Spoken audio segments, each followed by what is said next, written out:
उसी क्रम में आज उत्तर प्रदेश के अध्यक्ष प्रदीप कुमार समाजवादी पार्टी अधिवक्ता संघ के हमारे साथ मौजूद है। सर, आपका स्वागत है टीवी 100 पे। धन्यवाद आपका बहुत बहुत। सर, आप ये बताएं कि किन मुद्दों पर इस बार जो है उत्तर प्रदेश में आपकी पार्टी चुनाव लड़ेगी और जीतेगी? एक तो हमारे राष्ट्रीय अध्यक्ष जी का विकास और उनका व्यक्तित्व, दो चीजें, और तीसरे भारतीय जनता पार्टी का जनता के ऊपर ढाया गया कहर और अत्याचार और जुर्म, ये दो चीजों के लिए चुनाव होगा।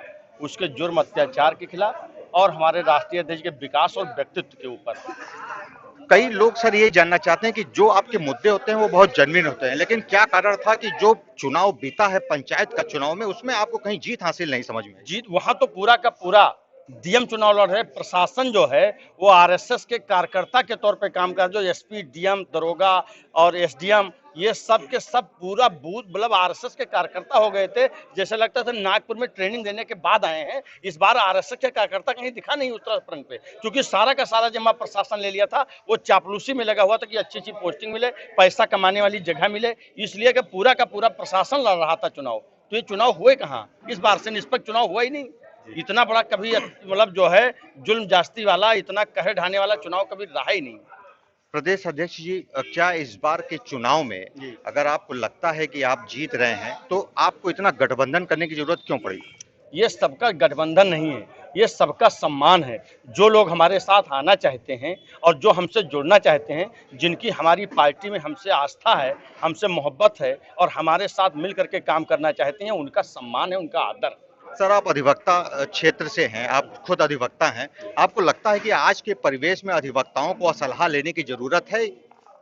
बिल्कुल, जिस तरह से ये तो आत्म सुरक्षा हमारे आईपीसी में कहा गया है कि सबको आत्म सुरक्षा का अधिकार है। तो आत्म सुरक्षा, जिस तरह से कचहरी में वकील को खतरेआम मार दिया गया और शाहजहांपुर में, और जिस तरह इसकी एक घटना ये जो घटनाएं हो रही हैं, तो आपको क्या कानून पर भरोसा नहीं है? अधिवक्ताओं को कानून पर भरोसा नहीं? सरकार में कानून का पालन कहाँ हो रहा है? इसमें आदमी अगर खुद से सुरक्षित बच के बहुत सावधान नहीं रहेगा तो ये कभी भी यहाँ ये सरकार, वो सरकारें और चीजें हुआ करती थी पहले, जो इससे पहले सरकारें होती थी, इतनी उनके अंदर नैतिकता होती थी कि उनको राजनीति से हटाया जाता था, उनको राजनीति, अब तो रास्ते से जीवन से हटाया जाता है इस सरकार में।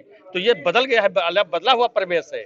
ये ऐसे जुल्मी लोग हैं जो अंग्रेजों से कई गुना ज्यादा अत्याचारी हैं। अंग्रेज तो इनके मुकाबले बहुत कम जुर्मी थे। प्रदेश अध्यक्ष जी, ठीक है, आप समाजवादी पार्टी के कद्दावर नेता हैं। क्या आपको लगता है कि भारतीय जनता पार्टी का कोई भी एक काम सराहनीय आपको समझ में आता है?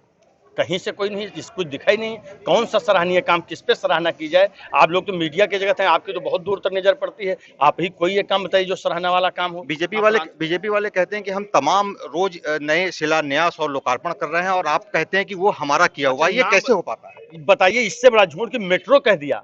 अब इससे बड़ा सरासर झूठ और क्या हो सकता है कि मेट्रो हमने बनाई है। हमारे यहाँ सीपीसी में एक सिद्धांत है, रूल ऑफ स्टॉपेल, यानी विबंध का सिद्धांत। विबंध का सिद्धांत, हम कानून के विद्यार्थी हैं। उस विबंध का सिद्धांत का मतलब यह है कि अगर आपने एक बार झूठ बोल के फायदा उठा लिया है तो दोबारा आपको सच बोलने से मना कर दिया जाएगा।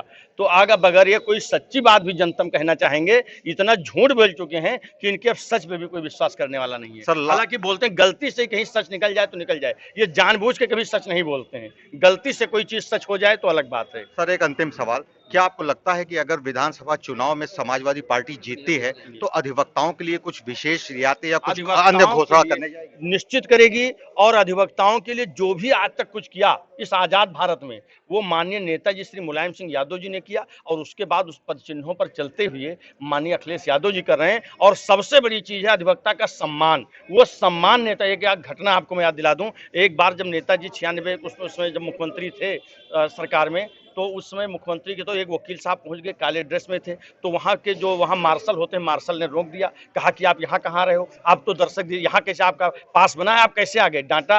तो नेताजी ने उस मार्शल को डांट दिया, कहा ये मेरी हिम्मत नहीं है, ये कानून के रखवाले हैं, वकील हमेशा दूसरे की मदद के लिए आता है और ये किसी न किसी समस्या लेके आए होंगे, इनको क्यों रोक रहे हो, उनको आने दो। और बुलाया, बैठाया, चाय पिलाया, पूरी समस्या सुनी। कई बार ऐसा हुआ कि उन्हें बहुत जल्दी फ्लाइट पकड़ना था। एक घटना मुझे और याद है, एक बड़े वकील एक बार आए, उन्होंने कहा बड़ी समस्या है और मुझे उनको फ्लाइट पकड़ के बॉम्बे जाना था किसी व्यक्तिगत कार्यक्रम में, लेकिन उन्होंने कहा 5 मिनट में समस्या कह दीजिए, और जब समस्या बैठ गए सुनने लगे, फिर उनको चाय पानी कराने 40 मिनट फ्लाइट छूट गई। वो सम्मान है अधिवक्ताओं के प्रति। आज वकील के ऊपर अगर छत है तो नेताजी श्री मुलायम सिंह यादव जी की दी हुई है, और इतना बड़ा विशाल का हाईकोर्ट जो विश्व स्तरीय है वो दिया हुआ माननीय अखिलेश यादव जी का है। तो इसके तो अनेकों तरह सब कुछ उन्हीं का दिया हुआ है अधिवक्ताओं को, किसी ने कुछ नहीं दिया है। बहुत बहुत धन्यवाद सर, आपने बहुत बात बहुत किया, बहुत धन्यवाद। धन्यवाद। तो आपने देखा कि जिस तरीके से प्रदीप कुमार प्रदेश अध्यक्ष ने आज मिर्जापुर में आके पार्टी के अंदर जान फूंकने का काम किया है, निश्चित रूप से आगामी विधानसभा चुनाव में शायद इसका परिणाम हम सबको देखने को मिल सकता है। मिर्जापुर से टीवी 100 के लिए वीरेंद्र गुप्ता की रिपोर्ट।